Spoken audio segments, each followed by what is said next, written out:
Can Chris Metzen actually save World of Warcraft? This man has a lot of pressure on him. Now, 11.0, I don't know how much he could have possibly done for that. I mean, these expansions are done years ahead of time. But going forward from there, what kind of effect can he have? Let's see what Bellular has to say about it. If even Chris Metzen can't bring WoW its balls, this thing is over. Get the feelings out and badassery back in. Hashtag save the game. Spot on, Mr. Vintage. Thank you for the super chat. That is the new ICC I'm not sure cinematic over has is balls. exactly what I'd say, but it's certainly some capacity of over for a certain amount of you watching. I think that's been the big vibe with Metzen's return, and that's been their saving grace. Their Hail Mary is Metzen will make the game you like. Yeah, everyone's just being like, it's okay, the Ball Master's coming back. I mean, yeah, it was a grab, man. Like, rehiring Metzen certainly was like, oh, man, we're going to go pull all the stops, and this is it. What's it called? Like, break the glass, pull the emergency switch. The wants and desires of Mr. Vintage, which is lots of balls. Balls being everywhere in the game, which, could work. I mean, BlizzCon, we're literally getting a mount that juggles balls. Maybe World of Warcraft, give that a shot. Though, it's kind of funny, all the Metzen cope. I just love it. Like, all of Twitter's like, it's okay, Chris is coming back. It's fine. Chris Metzen's coming back. It'll be fine. It's great. No, they released it in patches. I'm just imagining, like Rich Evans just being like, ATSTs, Star Destroyers. Monmouths with Chris Metzen's back. Woo. I don't know if that's what it's going to feel like. But no, I don't think it will feel like that. But there is definitely a fear, I think, in a lot of people of, will it be a false mimicry of what was before? Will it be an imitation devoid of soul? Or will it be actually will they let something him that cook? feels like playing Warcraft 3 for the first time again? Or, playing vanilla. Yeah, that's my honest question. Will they let him cook? Because, like, the environment, the political environment, everything going on in the world is very different from when Chris Metzen was last at Blizzard. Right? Like, will they let him cook? Will they let him bring some violence back into the game? Will they let him, put big muscular men at the head of, at the helm as main characters? I don't know. Well, we're gonna find out. I think, by the time the next expansion comes out, not the one coming out, not 11.0, but 12, I think we'll have a good indication of whether or not Chris Metzen has been allowed in the kitchen or he's just standing at the front door. That's not going to be true because that's in the past. And you can't go back to the past, unfortunately. However, the future might not be too great. Yes, it's just that it's the community, I don't know, meme or whatever that's, that's fun to me, right? It's like we're, shit, the game's good. The game's good. Why don't we like it? Okay, doesn't feel this way. Okay, Metzen's back. Good, it'll be better. And then it's almost as if Blizzard themselves are just being like, because, Blizzard said a year ago, Chris Metzen's back. And then, a little bit of time passed, like, Chris Metzen's back. And then, 2 weeks ago, they're like, Chris Metzen is really back. Like, what's going to happen next? I'm like, Chris Metzen has, in fact, doubled in size. He's now 10 feet tall. Oh, there you go. He's so back. He's an epic raid boss now. It's like, we're just, we've got that, I don't know, the Metzen fruit. And we're just, fucking trying to squeeze the juice. I'm like, he's back, he's more back. I'm almost expecting John Haidt to walk up on stage, but it's going to be like, you cannot believe how back Chris Metzen is, and he's going to walk up. He's back to back. Yeah, the crazy thing is they're going to have Chris Metzen on stage announcing an expansion that he probably didn't have much to do with. Now he has been there without being the official head of the Warcraft universe. He has been back, but I don't know if he necessarily... He's going to be announcing 11.0, the new expansion, but is it really his expansion? Jesus. Hello, Jesus. I am now the senior vice managing executive creative emperor of World of Warcraft now. Yeah, we're on copium, aren't we? Yeah, that's it. Chris Metzen is asexually reproduced. There's now two of them, and both of... Fellow Sam the Noble, thank you for the follow. Welcome to our Their job title is just Warcraft. Hello, I am the All-Father of Warcraft. Yeah. And then it's kind of funny because, from our perspective, we're like, oh, maybe Chris Metzen is back. This would be great. And then, of course, we in our videos like, hey, everyone, Chris Metzen's back. He represented all these gigs. It'll be good. So, yeah, there's this, fun whole community-wide thing of, Blizzard are just all, hey, Metzen's back. We're all, hey, Metzen's back. And, there's this kind of They're literally just leaning on it. Like, hold on, guys. Don't leave yet. I don't know. Do not uninstall. Metzen's back. That's literally what they're. I mean, look, there's so much pressure on this hire, and so much pressure on whatever is going to come next. That if this gets fucked up, I mean, you've pulled the ripcord, right? Like I said, you've broken the glass in case of emergency. What's after this? There is nothing else. This has to work. Oh, like if there's enough Have a good thoughts, day, they'll Bernie. maybe collapse into a little black hole, and we're all just going to keep on saying that, Chris Metzen's back, because like, we want this black hole to form, so the gravity of World of Warcraft is pulled into the Chris Metzen hole, that we're like, I don't know, summoning, right? Oh my god, why does everything have to turn into bloody primals and Final Fight? See you in your weeb games. Oh. It's because that isn't just an FF14. I know, It's because it's from a whole It's concept. called Final Everyone's Fantasy, a trying weeb to game. summon in a Metzen primal. Exactly. That must be really hard, because he's just a dude. True, Tundra. Well, I mean, maybe the Warrior Let's Go to the League of Legends obviously MMO. not. But I think, yeah, there's something to that where it's the shared ambition, the shared hope, the shared dream of, can we please have a Warlords of Draenor that doesn't suck balls as an actual expansion, please? Wouldn't that be nice? Can we have a WOD's like level up and story? You know why he's saying that is because WoD actually was very Warcraft. Like it was like, we will never be slaves, and all these giant orcs, chest bumping and going to war, and there was a lot of like intense shit going on in WoD, like people getting like completely wrecked, executions, all kinds of stuff. Like that was very war. Like there was a lot of war in Warlords of Draenor, believe it or not. Yeah. And the main problem with it wasn't the story or like the execution even of the story. It was that the content just stopped. It just dried up. And then we were left jerking off by ourselves in a garrison playing an MMO where we never saw anybody anymore. So yeah, there were mistakes made.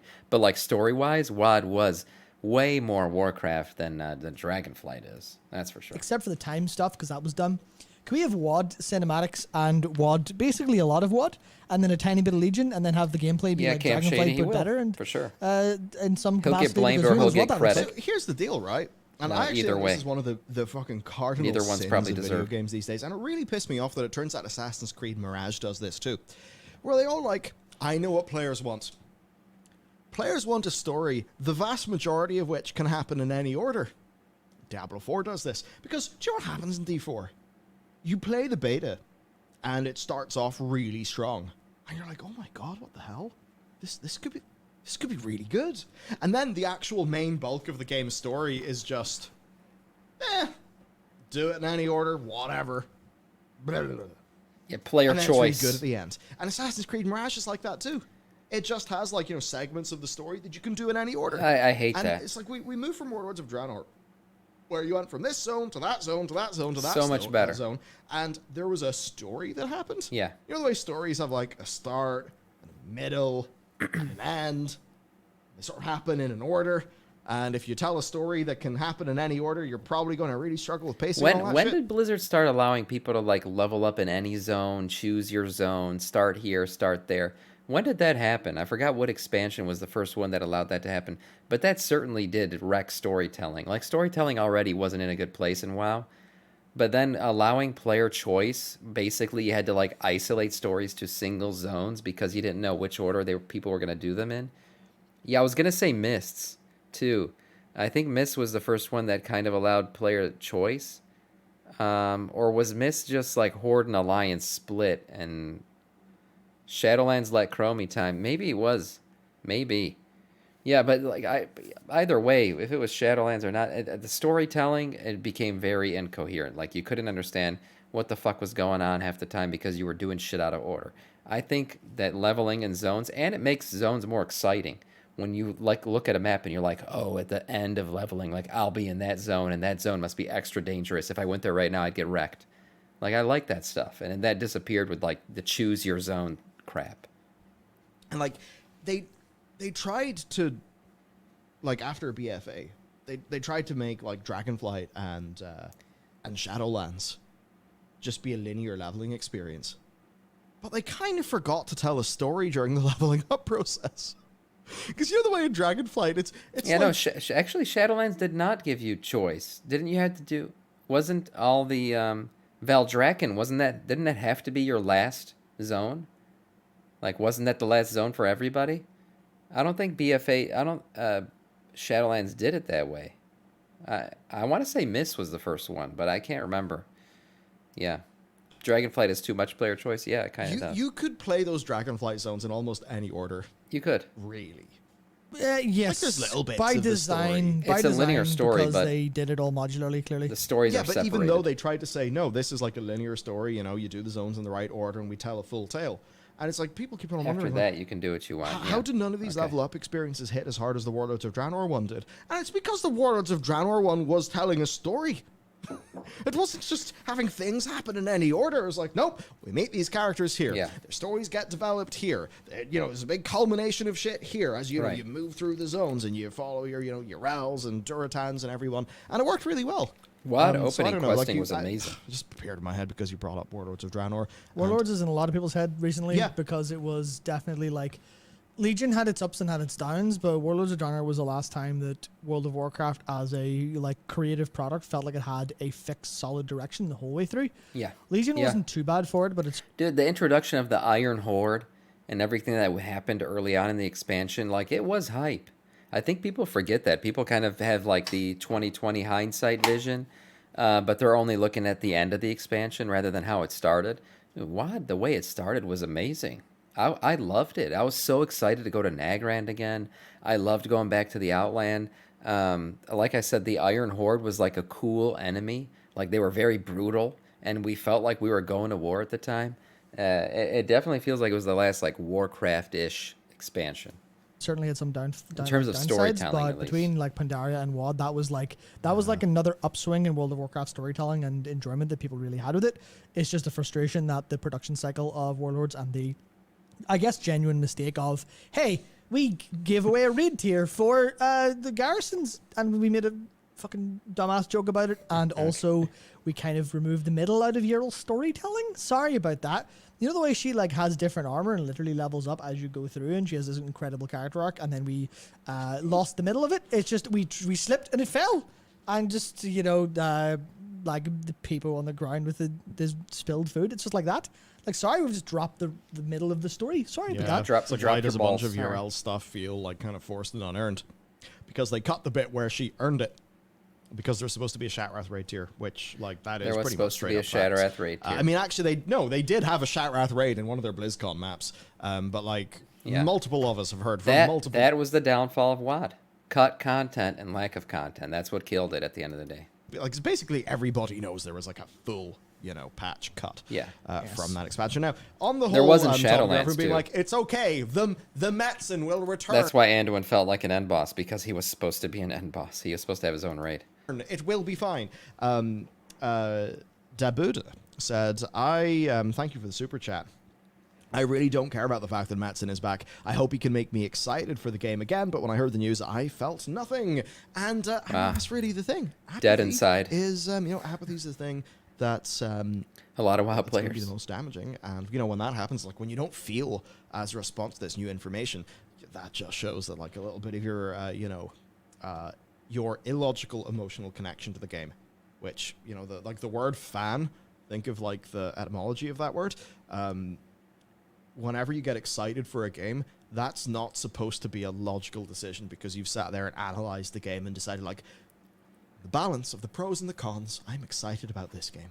That is not how selling things works. Right. That's not how getting excited in a game works.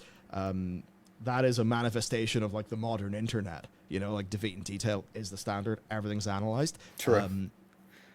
But the thing that should happen if you're really excited about something is you don't care about any of that because, you hear that bit of news, you see whatever the new thing is, and you're just excited. You haven't actually had to think about why you're excited. You just know you are. It's honestly, it's like the feeling you get when we're going to get that cinematic, right? We're going to get that cinematic in November, and we're all going to be excited. Not sure why we are. We're just going to be like, it's the new thing. It's a new expansion, and we're excited. I'll be honest, the one cinematic that I was excited for, but it was like the first time that I was like, was Shadowlands. Shadowlands, it started off probably the most excited I've ever been seeing a cinematic. When I saw Bolvar stand up and you have like the fully rendered Lich King helm, in full HD, and he's standing up and he turns all blue and shit like that, and the Scourge attacks, so that was badass. And then she rips the helm apart, and I started feeling like, what? Did they really just fucking do that? Like, Why? Why? They just destroyed one of the most epic items in the game, and they let Sylvanas, who was very annoying at the time, do it.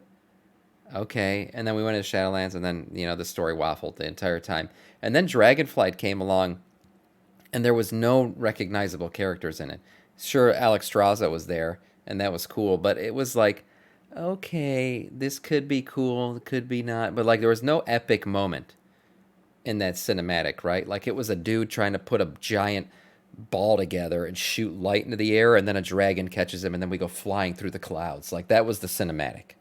That was the whole thing. There was no like a crazy epic moment. Yeah, Razageth showed up for a little bit, but then she's gone.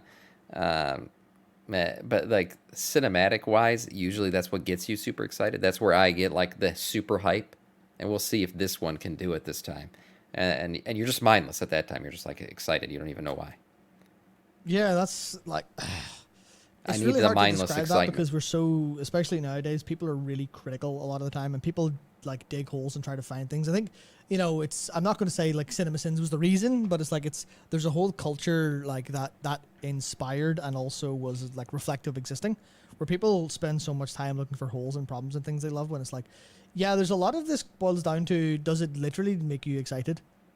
And if it does, then that's kind of all it needs to do in a bunch of ways, even if it's not that good. Yeah, Which is a little bit weird it because needs to make obviously you like excited, that no doubt. leads into what Nino was saying in the Super. Not sure why so many are excited for Metzen. This is the same guy we hated for corruption storylines and the disappointment StarCraft 2 story was.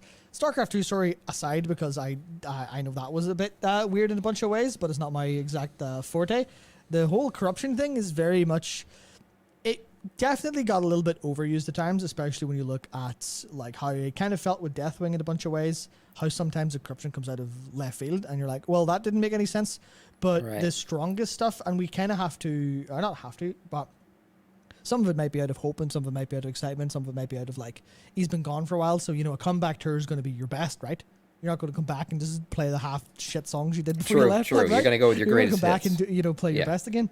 So in that case, I think the corruption stuff is very. Back in the early days, it was rooted in not just corruption for corruption's sake, but it had some truth in like the ideology of corruption and how people became corrupted and things like that. Like drinking the drinking Manoroth's blood was a failure on the orcs' half. And then when Grom drank it again, and you go, well, that was the lust for power. That was the we need to offload this. And then obviously it didn't really matter, because what that actually was a vehicle for Grom to go, no, I'll just kill Manoroth and save everyone. Yeah, WoD's cinematic was probably one of the best. Like I honestly would rate it right after Wrath of the Lich King. It's like one of the coolest cinematics they've ever done.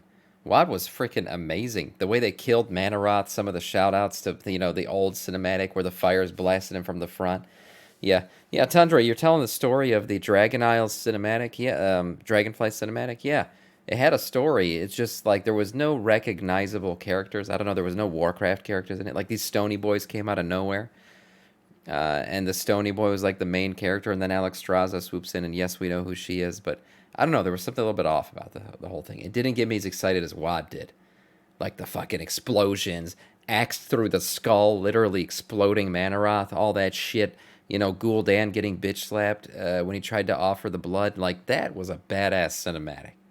I don't know, the Dragonflight one was more about friendship and peace, and we saved the world. Different It was a different vehicle for that vibe. sacrifice. And that's the way like the corruption stories have always been.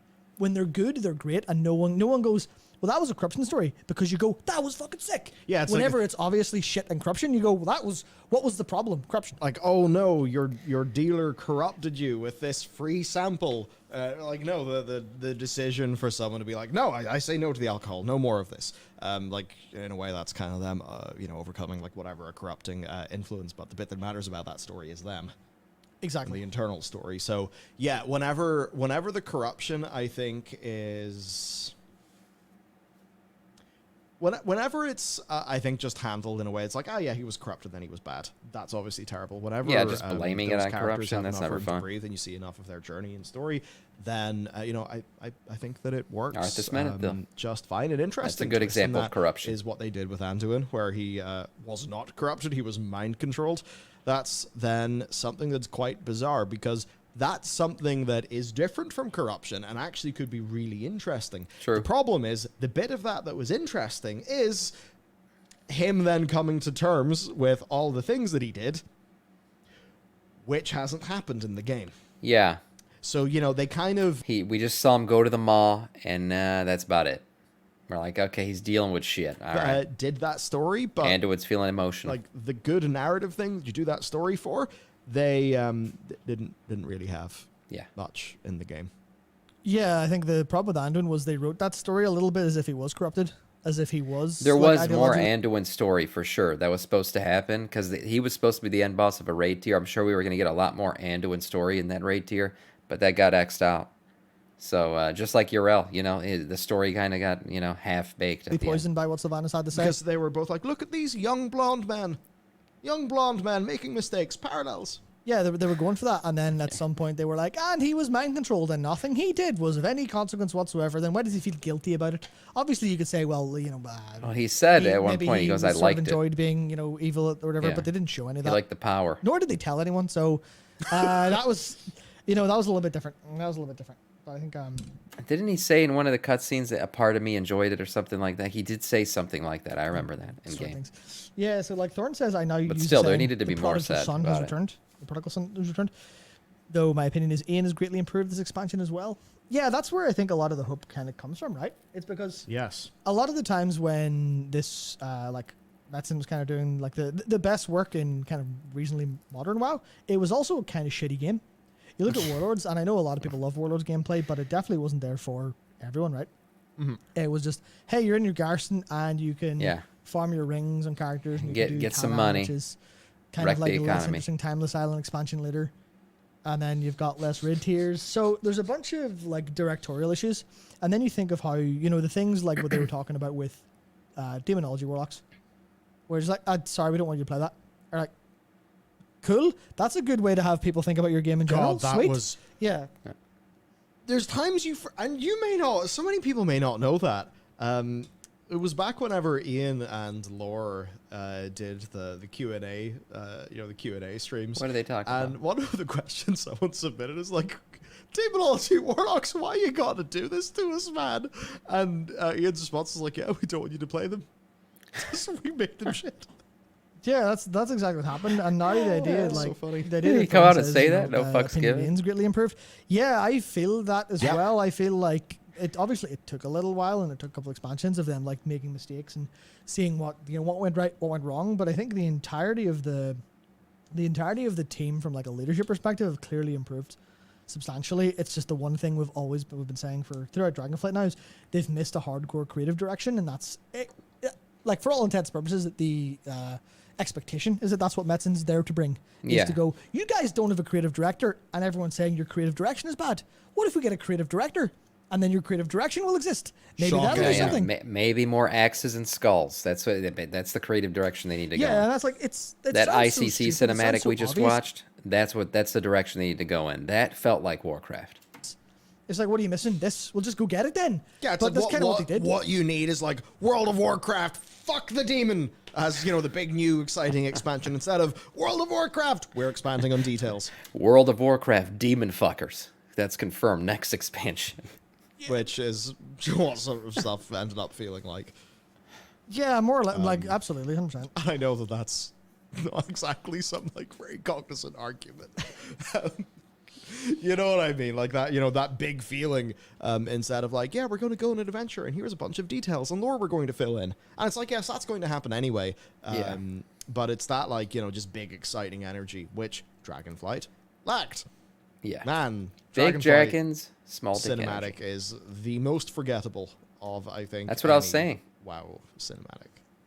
Again, it's just a matter of you can do whatever you like, but if people don't find it cool and memorable, they will not remember it or give a shit. Yeah. Which is very frustrating when it comes to, like, I've said this, I don't know how many times I've said this on stream before, but like, you can be a fantastic artist, but if you don't have great art that people like resonates with people, and there's no point. You can make good art and the right art. Those two are separate. You can have both. You can have neither. You can have one or the other. There's a lot of cases where people will have like some little shitty ass doodle, and everybody will be like, that is so evocative and so perfect. I'm not talking about modern art. Yeah. I'll never forget Grom Hellscream flying through the air and putting Gorehowl into Manorath's skull. That's an unforgettable moment. Will I forget Stony Boy falling elegantly off the top of the tower and being caught by Alexstrasza as they swoop through the clouds? Probably. Not a moment that I go to in my head too often. But that fucking moment where he flies through the flame and literally, bam, fucking puts us... Yeah, I'll never forget that. That's fucking amazing. All I'm talking about. What a moment that was. Someone's just done a duel and someone... That's really funny. That's fantastic. And then there's someone else who like... Those has are in the most same game. beautifully That's rendered crazy to artwork think you've about. maybe ever seen. Such different but it's dynamics. just some shit you don't care about. And you're like, that's good, but whatever. And like, there's a whole thing there where they have to continually do that. I think that's where like this isn't saying, my worry with Holding Metzen the is ship he as it never goes lost his down, religion. Varian, in the middle of a war. That's entirely like feasible, but considering he was away for a while and had It did happen twice, yes, and both times it was amazing. to be a little bit of a copium dealer for the storytelling side of this, I think there's definitely potential where Metzen took a break because he's burned out. Yeah, I think a lot of people don't realize he was working on every single Blizzard franchise. Like I think Project Titan burned him out the most. Pretty much key man in all Overwatch. franchises at the same time. Yeah, That's a lot of lore he was No, writing. that's not going to work. Yeah. Like, why was some of the StarCraft story a bit disappointing when he was simultaneously working on Titan and Diablo Yeah. and World of Warcraft? yeah. So like he was burned out. You can see that he let almost a little bit too much of himself into stories, and like that's not necessarily a bad thing, but it was pretty bad when you look at Cataclysm and you look at StarCraft 2 and you go, hang on, Metzen, are these just things that We are you rating, are but yeah, like go really ahead, no personally problem. feeling, and you're self-inserting, and it doesn't vibe with your audience because you've changed a little bit. Well, that's interesting. But then he takes time away, and obviously he was working on his own stuff, Sure. which seems to have like just went pretty much fine. People really enjoyed it largely, the source books from War Chief. But then, and that was a callback to I think it was a bunch of campaigns he was running, like homebrew stuff in the his teenage years and stuff that he was elaborating on. So you kind of go, well, if you want to hop on the copium train and imagine it in a nice Let's storytelling way. And this is a classic narrative we're spinning here. But Copium tree. Metzen goes off. He takes some time off. He sees his family. He goes works on something a little bit more casually. Kind of like Thrall did, after he lost his touch with the elements, right? He is Thrall. He gets to think about, okay, well, let's go back to my first inspirations. What a Where fuzzy was killer. I inspired in my youth? And you filter through that and think through it, and then have all of the problems that seem to be like midlife crisis kind of problems. Yeah. That inspired Cataclysm and stuff. They're long gone. So you imagine it could really well be like an absolute return to form in a sense. Maybe not the exact same. Maybe what I'm tempered a hoping little for. bit more, because I know people have a lot of people have had fun bringing up a quote about his daughter asking him why the dragon aspects are wearing swimsuits, and him going, "Well, I knew then that something had to change." I know some people throw that around and go, "What do you? It's so over. It's so over. It's over forever. Do It's not more take over our than it's boobas ever been." away. But I think that's obviously completely hyperbolic, because you can have those really cool stories without having to go completely. Right, he cheated in the Mak'gora sick breed. That's why they abandoned him. He used them for evil. Transport your mind back Cheater. then. You can kind of have both. So I'm not trying to say, it is, we're so back, it's all fine, it's all fixed. I think that there's definitely a capacity for a Garrosh really did good nothing wrong, narrative to Sam. happen here and for everything to go well. I don't know if it will go super well, but at the same time, I would like to think about it. I would like to at least hope. No, and they're totally right about a lot of this stuff. I mean, going back and looking at this, Dragonflight cinematic compared to WoD. And look, WoD, I think a lot of people are looking back on it and saying, look, man, that expansion had the right shit. It had the Warcraft in it. It just didn't have enough. It ran out of steam. You had a canceled raid tier. Garrisons were a mistake. Those were probably just not good.